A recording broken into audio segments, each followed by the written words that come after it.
Magandang araw mga kabida at ito na nga magbibida-bida naman tayo ngayon sa kusina dahil tayo ay magluluto ng ginataang pusit.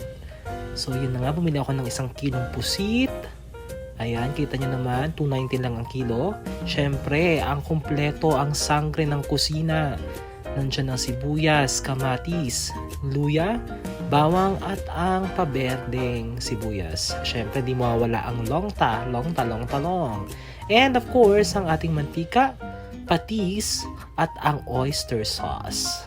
And syempre, nandyan yung ating salt and pepper and yung siling pangsigang and yung sisira ng bato ng lahat, ang ating liquid seasoning pampalasa.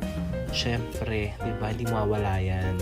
And of course, ang mama ni Coco Martin, si Coco Mama na 35 pesos lang sa piling tindahan dito sa may kapitbahay.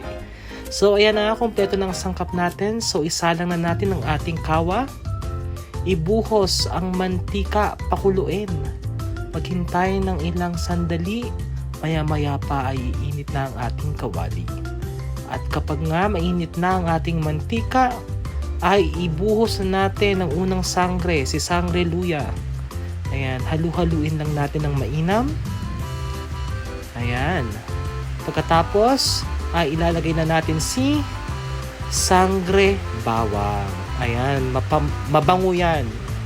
Kitang-kita nyo naman. So gusto ko yung nakita nyo yung bango. Hindi na amoy. And syempre, next na natin si sangre sibuyas. Alright. Isa rin yan sa mga pampalasa at pampabango ng ating lutuin. Ayan, konting halo lang hanggang sa mapagod ang ating mga kamay. At isunod na natin syempre si sangre kamatis sa magpapaganda ng ating kutis. Ayan, palabasin lang natin ang katas ng pinaghalong-halong sangre ng kusina. Hanggang sa lumabas na yung amoy nito. At ilagay na natin ang bida ng putahing ito. Ang mga alaga ni Dugong, ang pusit. Ayan, kitang-kita nyo naman, malalaki yan ngayon. Mamaya, maliliit na yan. Ganyan talaga ang pusit kapag nagluluto, no? Sige, halu-haluin lang hanggang sa kayo ay mangalay. Pagkatapos niyan, syempre, ilalagay na natin ang ating pampalasang asin at ang wasak na wasak, durog na durog, pinong-pinong paminta. Halu-haluin lang natin ulit. Ayan. So, ilagay na rin natin ang ating oyster sauce. Diba? Masarap din yan, mainam, pampalasa ng ating mga pagkain. And syempre yung patis. Ako, kapag dinamihan nyo is talagang sirada ang inyong bato. Halu-haluin nang kumapit ang lasa. Ayan. Okay. So, takpan muna natin ang ating pusit na may mga pampalasa. At syempre, ito na nga. Amuyin na natin ang bango ng putahing ito at ilagay na ang liquid seasoning. Baka naman. Ayan na.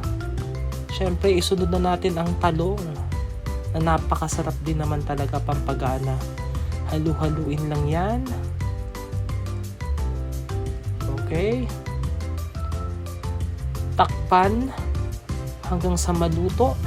O kita nyo naman, malapit ng lumambot. At ilagay na natin ang mama ni Coco Martin, si Coco Mama. Na 35 pesos lang yan sa piling tindahan dito sa aming kapitbahay. Not once, but twice. Yes, gusto natin maraming gata ang ating putahe. Alright, takpan hanggang sa maluto. Siguro mga 15 minutes, okay na yan. Hindi pwedeng matagal kasi kukunat ang pusit. Syempre, ang ating siling pangsigang. Ilagay na natin. And of course, yung ating paberde, ang huling sangre. Alright, takpan lang and heto na ang ating finished product. Ang special ginataang pusit. So tara, kain tayo. Yun lang. Bye-bye!